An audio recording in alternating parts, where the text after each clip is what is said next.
Hey guys, long time no post. This is something I've been wanting to kind of do for a little while, and I've done a couple of different reviews on other things before, but today I just want to show you a few different ways to start some fires, and I'm also going to review some different tinders that I have. One kit that I have, it's a tobacco tin. You can notice the lump on the top here. This is actually a magnifying glass, so you could use that for starting fire. You can find those online, different prices, fairly cheap. Another very important thing to have, and this is at Walmart for maybe $1, $2 a roll, is jute twine, and it's very easy to start a fire. Everybody's familiar with this as well, char cloth. Flint&steel. I don't know how many of you have ever done it with this before, but if you have the right components, it's actually pretty easy. Now one I'm going to try, and there's probably 100 of them out there, but I keep some of this on me just in case. Wetfire. Supposed to start pretty easily, so I'm going to try that. And then this new one that I got, this little white pouch, okay? It looks like a piece of cotton soaked in antiseptic, but it can also be used as a fire starter, so they say. And I got this one from Wazoo survival gear. So those are the three I'm going to be testing. So give me a few minutes and I'll be right back. Alright, so the first one I'm going to do is using the jute twine and the char cloth and my Flint&steel. Take a little piece of jute twine, untwist it, unpull it, and basically you're just going to shred it and make a small little bird's nest out of it. And it can be a little bit tedious, and I imagine if your hands were cold you wouldn't be able to do it, so it probably wouldn't hurt to, if you have it in your survival case, already have some of it frayed up, because if it's life and death and you're freezing, you know you're not going to have very fine motor skills with your fingertips. So we're just going to keep shredding here. Keep shredding.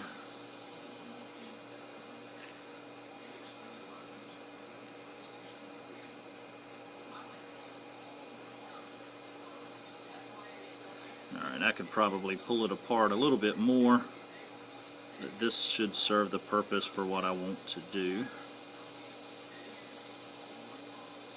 Just going to kind of round it up. May look like a little clump of hair that you'd maybe find in your bath drain. It's disgusting, but everybody finds them. So I'm going to take this,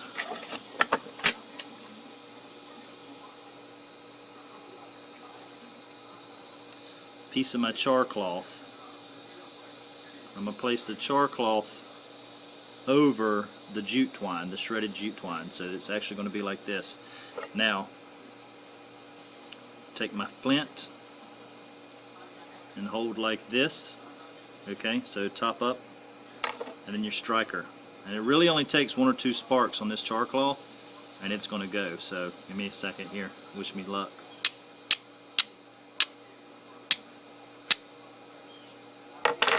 Alright.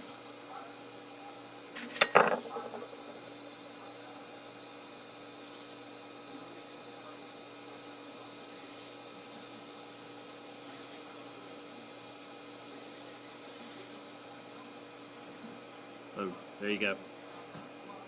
So, real quick, very simple, char cloth, jute twine, Flint&steel. The flint's probably something you could find in the wild if you know what you're looking for, if you're in the survival situation. The char cloth is very easy to make.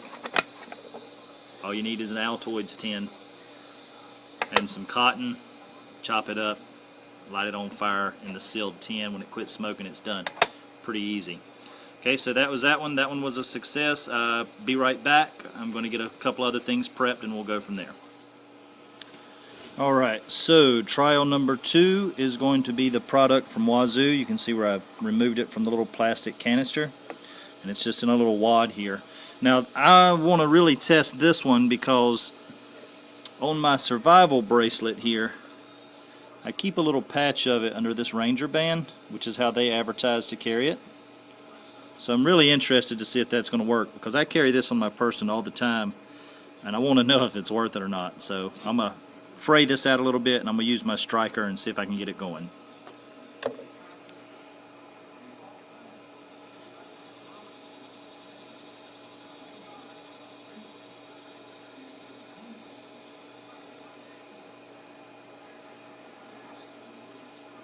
Now the key thing with all of this that I've found so far with any of them is always the fluffier the better. The more surface area the better. The better the spark's going to take, the better the fire's going to burn.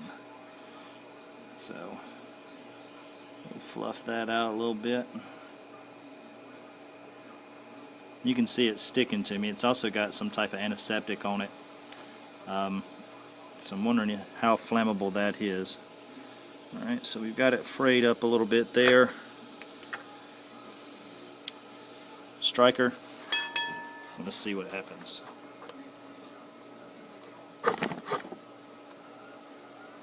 Yeah, so pretty good. 1 or 2 strikes and it burns. So that's definitely as advertised. I'd recommend that. And again, that's Wazoo survival gear. They're pretty inexpensive. You can order them that. And they come with the little tiny Ranger bands here. You can order those as well to attach them to your survival bracelets.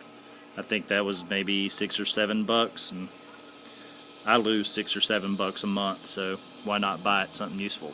Alright, so the next one I'm going to try is the Wetfire, so give me just a minute and I'll be right back. Alright, so you can see here in my pot, the crumpled up stuff here, that is the Wetfire. It comes in a white cube, and I've just broken off a section of it and crumbled it up in a little bits. And that comes in little packages like that. I don't know if any of y'all watch the Bear Grylls Get Out Alive, but a couple of the contestants that he had on there were just trying to light a very similar product, and they weren't even taking it out of the package. So a very important thing with that is going to be out of the package, crumpled up for more surface area. And again, I'm going to use my striker, so let's see if this stuff goes as good as the others. Wow. Wow. Wow. Highly flammable. Really one good strike and it came right up. So that's just a couple of different things that I carry in my survival kit. Fire is very important. One way or another, I'm going to get fire. And I would suggest that everybody carry 2 or 3 different things. So that's it. I'm going to get it up on the web here shortly. Hope y'all enjoyed it, and happy camping.